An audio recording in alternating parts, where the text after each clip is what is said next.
Assalamualaikum warahmatullahi wabarakatuh. Perkenalkan, nama saya Sirwandari, kelas BKI 5E, UIN SMA Banten. Di sini saya akan membuat sedikit video tentang konseling individual untuk memenuhi mata kuliah mikrokonseling.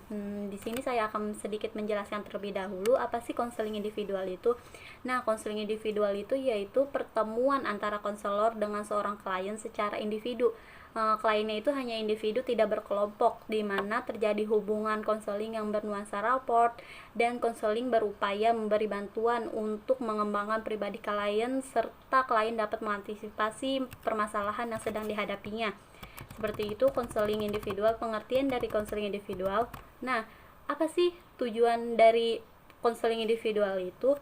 Yaitu bertujuan untuk terselesaikannya permasalahan yang dihadapi klien. Apabila masalah klien ini dicirikan antara lain sesuatu yang tidak disukai keberadaannya, sesuatu yang ingin dihilangkan, masalah klien yang ingin dihilangkan. Nah, sesuatu yang dapat menghambat dan menimbulkan kerugian. Seperti itu. Terus selanjutnya prinsip. Kita membicarakan prinsip di sini. Apa sih prinsip dari konseling individual itu? Nah, prinsip dari konseling individual itu, setiap konselor harus menghormati kejujuran klien untuk bertemu dengannya karena meminta pertolongan. Jadi seorang klien itu harus bertemu dengan konselor itu harus mempunyai jadwal dulu ya.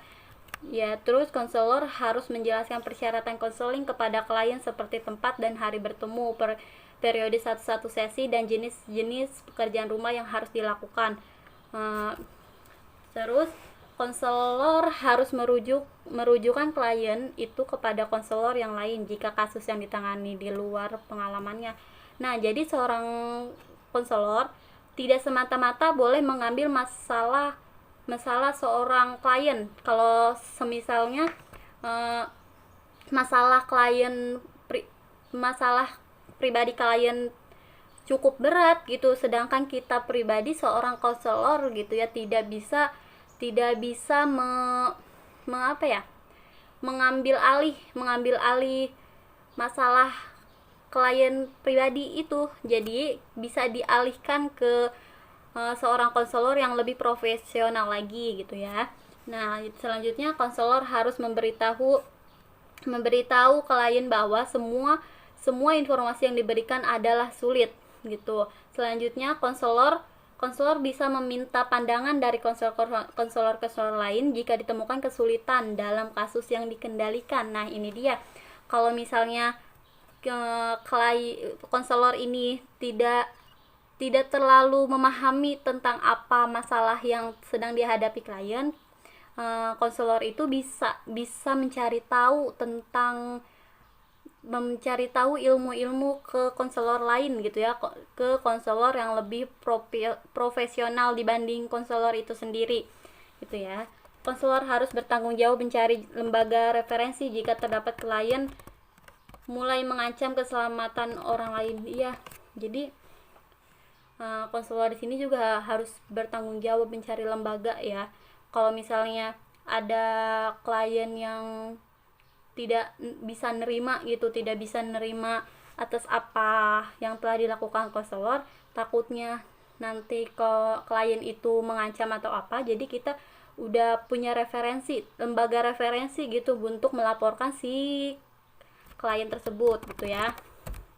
Terus di sini setelah kita mengetahui prinsipnya, pengertian konseling individu itu bagaimana sih selanjutnya proses layanan konseling individu itu. Nah, di sini prosesnya itu ada tahap-tahapan. Setiap tahapan proses konseling individu itu membutuhkan keterampilan khusus. Namun, keterampilan itu bukanlah yang utama jika hubungan konseling individu tidak mencapai raport. Dengan demikian, proses konseling individu ini tidak dirasakan oleh peserta konseling. Nah, ya kan? Di sini tuh ada tahap-tahap. Nah, yang tahap awal konseling itu, tahap ini sejak terjadi sejak klien menemui konselor hingga berjalan proses konseling sampai konselor dan klien menemukan definisi masalah klien atas dasar isu, kepeduliannya, atau masalah klien itu sendiri. Gitu ya. Terus bagaimana sih tahap awal konseling itu? Nah, adapun tahap awal konseling itu prosesnya seperti ini. Pertama kita harus membangun hubungan konseling dulu nih yang melibatkan klien. Hubungan konseling bermakna jika kalian terlibat diskusi dengan konselor. Hubungan tersebut dinamakan a working relationship, yakni hubungan yang berfungsi, bermakna, dan berguna. Keberhasilan proses konseling individu amat ditentukan oleh keberhasilan pada tahap awal ini. Jadi di tahap selanjutnya saja, sebelum ke tahap selanjutnya, di tahap awal ini kita harus menjalin hubungan dulu bersama si klien itu. Kita harus tahu dulu identitas klien itu seperti apa, permasalahan awal klien itu seperti apa gitu ya, agar ke tahap